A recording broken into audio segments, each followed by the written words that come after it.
नमस्कार दोस्तों, कैसे हैं आप सब। स्वागत है आप सभी का आपके अपने YouTube चैनल पर।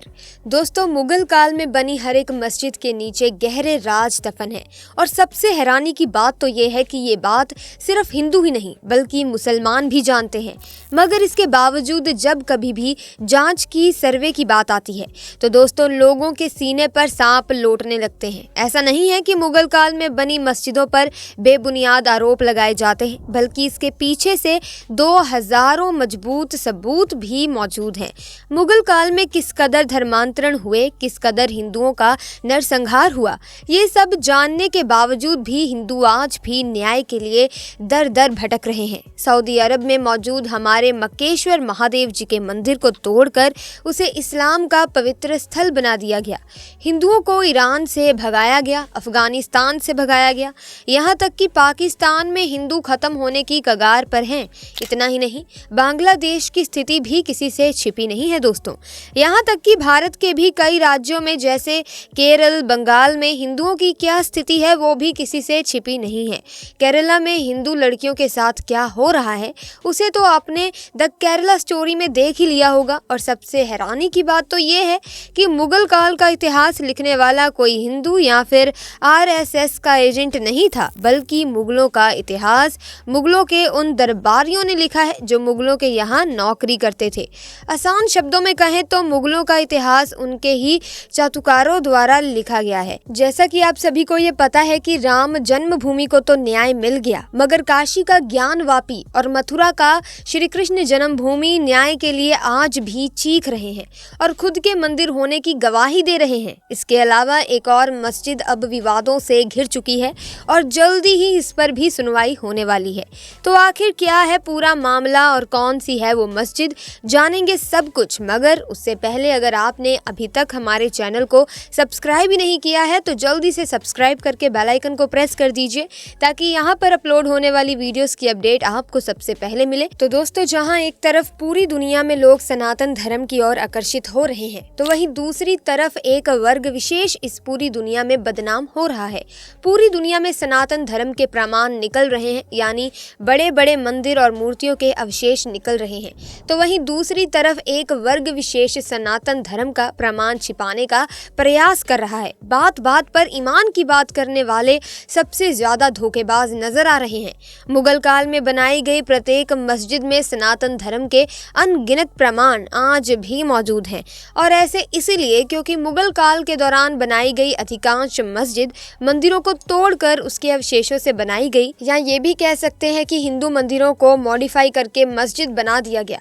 दोस्तों, जब से राम मंदिर को न्याय मिला है तब से एक वर्ग विशेष काफी परेशान है और वो सनातन धर्म का प्रमाण छिपाने और नष्ट करने में लग गया है। दोस्तों, ज्ञानवापी और श्री कृष्ण जन्मभूमि के बाद अब एक और नया मस्जिद विवाद का केंद्र बन गया है और वो मस्जिद है आगरा का जामा मस्जिद, जिसको लेकर भारी विवाद खड़ा हो गया है।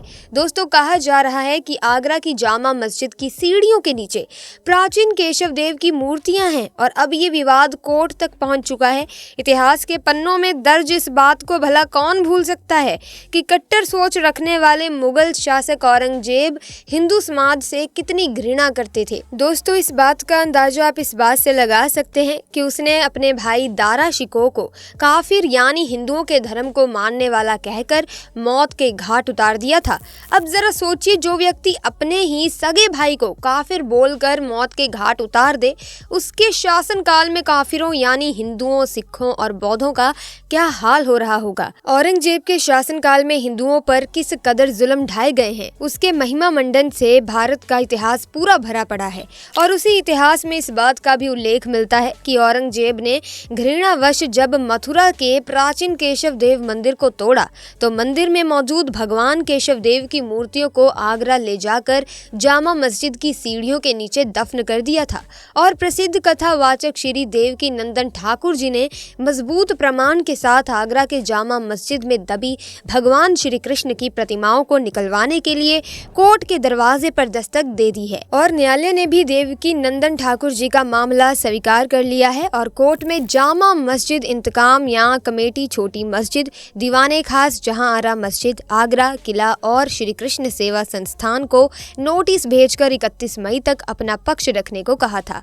गौर गौरतलब है कि कथावाचक श्री देवकी नंदन जी ने ऐतिहासिक प्रमाणों के साथ काफी अहम प्रमाण भी पेश किए हैं। उन्होंने प्रार्थना पत्र में कहा है कि साल 1670 में औरंगजेब ने मथुरा में हिंदुओं के आराध्य देव भगवान श्री कृष्ण के जन्म स्थल पर बने प्राचीन केशव देव मंदिर को तोड़कर उसी जगह पर मस्जिद का निर्माण करवाया था। मथुरा हिंदुओं का पवित्र तीर्थ स्थल है दोस्तों। ये जानते हुए भी औरंगजेब ने इसका नाम बदलकर इस्लामाबाद कर दिया था।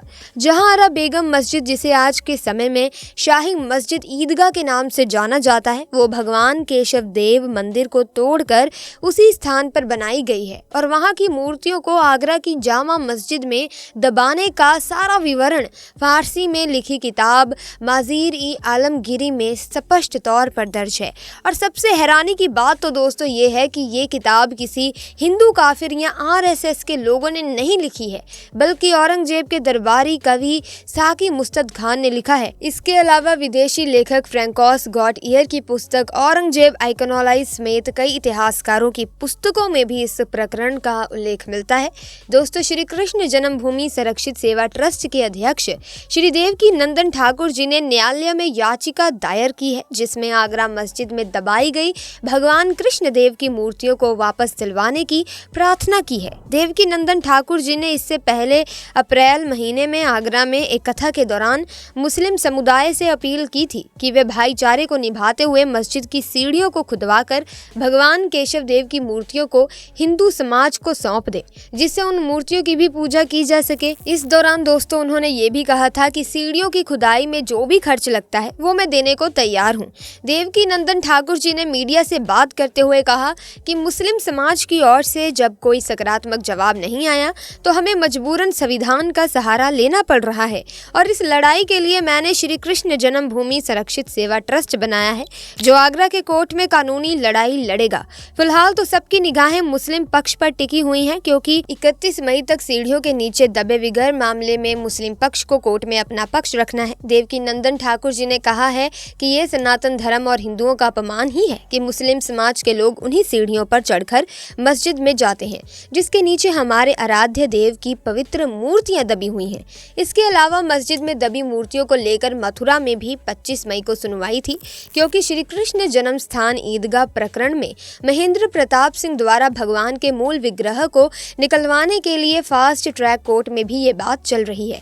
इसके अलावा आपको बता दें कि मुगलों की तरह अंग्रेजों ने भी भारत में कई तरह के निर्माण करवाए थे, लेकिन बस ईसाइयों में थोड़ा सा अंतर है, क्योंकि ये लोग उन पर दावा नहीं करते, जबकि मुगलों द्वारा बनाई गई हर एक इमारत पर मुस्लिम समाज के लोग अपना अधिकार जताते हैं। हालांकि मुगलों द्वारा बनाई गई इन इमारतों से ही हिंदुओं को कोई परेशानी नहीं है, बल्कि हिंदू बस इतना चाहते हैं कि हमें हमारे मंदिर वापस मिल जाएं। मुगल आक्रांता विदेशी थे और उनका भारतीय मुसलमानों से भी कोई संबंध नहीं है। ऐसे में मुसलमानों को चाहिए कि वो भाईचारा निभाते हुए हमारे मंदिर और हमारी मूर्तियां हमें वापस कर दे। जाते जाते आपसे एक सवाल है कि आप देवकी नंदन ठाकुर जी के इन कदमों से कितने खुश हैं, कि आप भी देवकी नंदन ठाकुर जी के इन कदमों का, मांगों का स्वागत करते हैं या नहीं।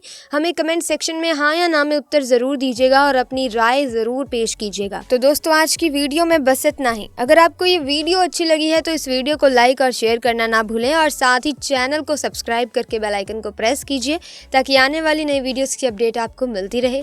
Thanks for watching.